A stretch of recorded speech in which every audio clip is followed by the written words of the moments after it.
What do you want most in life? Really think about it. If you strip away all the goals, the career, the relationship, the money, the travel, what is the actual reason behind all of those things? For most people, the answer eventually comes down to one word: happy. And we've never worked harder at it. There are 80,000 self-help books published every year. A $4 billion happiness industry. Apps that track your mood. Retreats that promise transformation. Coaches who will optimize your morning routine for peak joy. We have more happiness technology than any civilization in history. And yet, depression rates have more than doubled in the last decade. Anxiety affects nearly 300 million people globally. Among adults under 35, the generation with the most access to wellness content in history, reported life satisfaction is declining, not rising. Here's what's strange. The more we focus on becoming happier, the more resources, attention, and money we throw at happiness, the further it seems to move away. What if that's not a coincidence? What if the way we pursue happiness is part of why we can't reach it? A psychiatrist who survived the worst that the 20th century had to offer wrote something about this in 1946. He didn't have a morning routine. He didn't practice gratitude journaling. He wasn't interested in positive thinking. And he noticed that the people who desperately, directly chased happiness almost never found it. In 2011, a psychologist named Iris Moos ran a series of studies on happiness. The results were unexpected. She found that the more people place value on being happy, the more they thought about it, measured it, worked toward it as a goal, the less happy they actually were.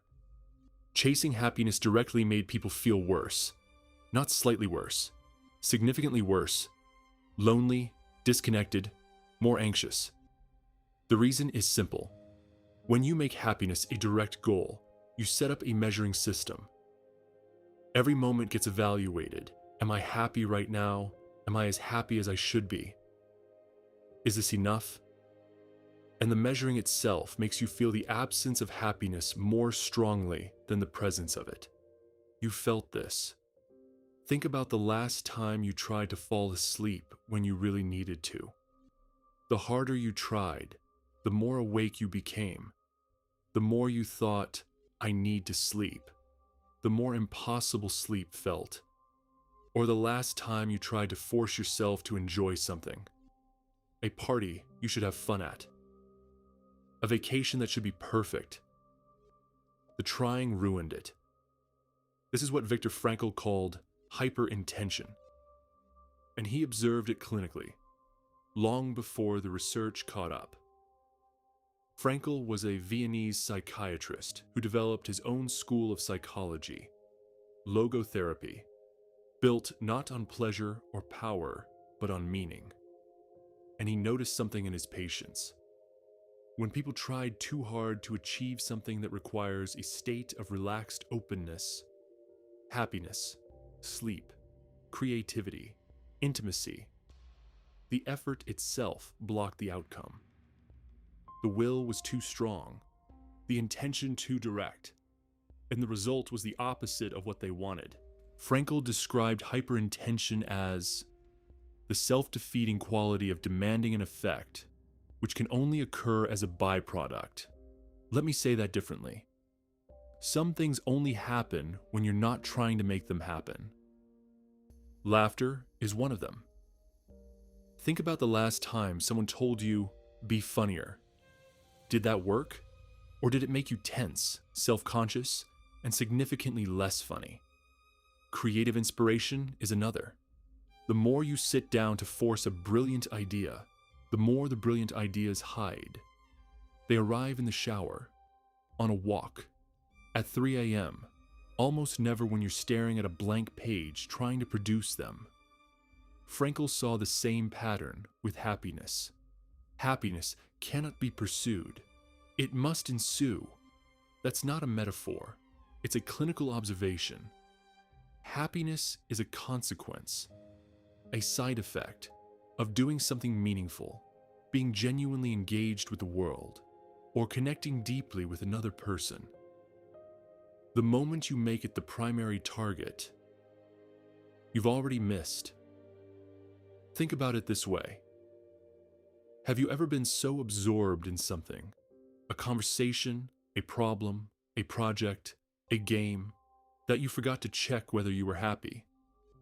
And then afterward, you realized, that was one of the best moments I've had in a long time. That's not an accident. The absence of self-monitoring was the condition. The fact that you weren't asking, "Am I happy right now?" was precisely why you were. Frankl saw this in the camps too. The prisoners who held on psychologically, who didn't break, weren't the ones desperately seeking comfort. They were the ones who found something to care about beyond themselves. A person to return to, a manuscript in their head, a scientific question, something outside themselves that made the suffering endurable. They weren't trying to be happy. They had simply forgotten to check. Here's where it gets uncomfortable. Because everything the modern happiness industry sells you is designed to make you think harder about happiness. Monitor it more closely. Optimize for it more deliberately. Let's go through the biggest ones. Mindfulness apps. In theory, mindfulness teaches you to observe your thoughts without judgment. Beautiful. Frankl would approve. In practice, for millions of users, it becomes another performance. Am I being mindful enough? My focus score was lower today than yesterday. I missed 3 days this week. I'm failing at being present. The app turns inner peace into a KPI. Positive thinking. There's a version of this that's true. A resilient mindset matters.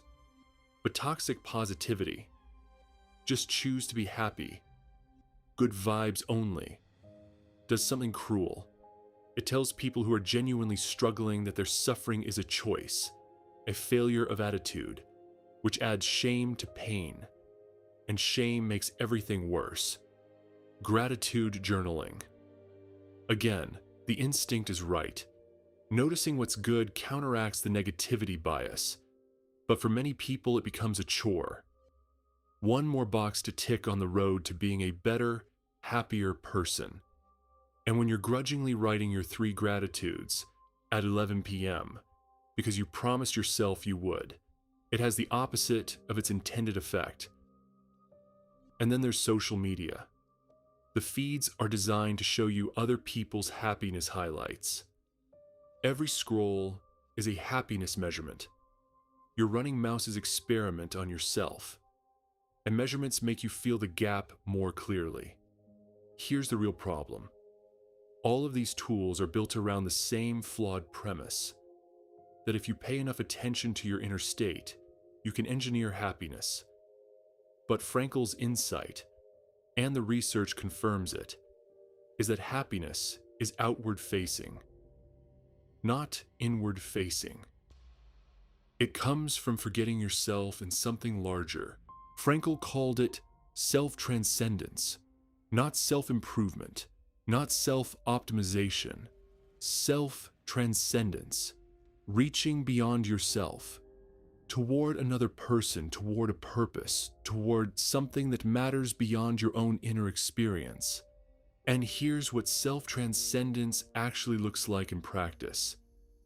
It looks like being genuinely curious about another person, not as a way to make yourself a better conversationalist, but because they're actually interesting. It looks like working on something difficult, not to feel productive, not to tick the box, but because the work itself matters to you.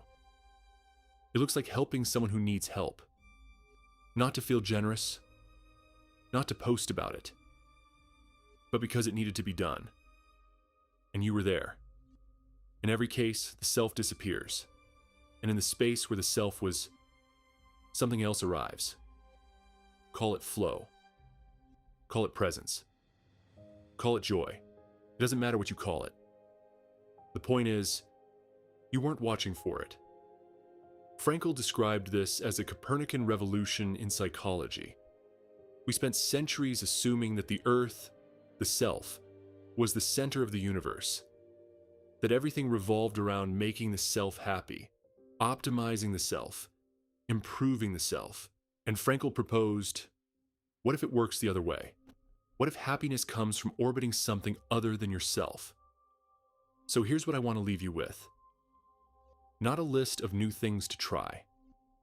Not another tool for your happiness arsenal.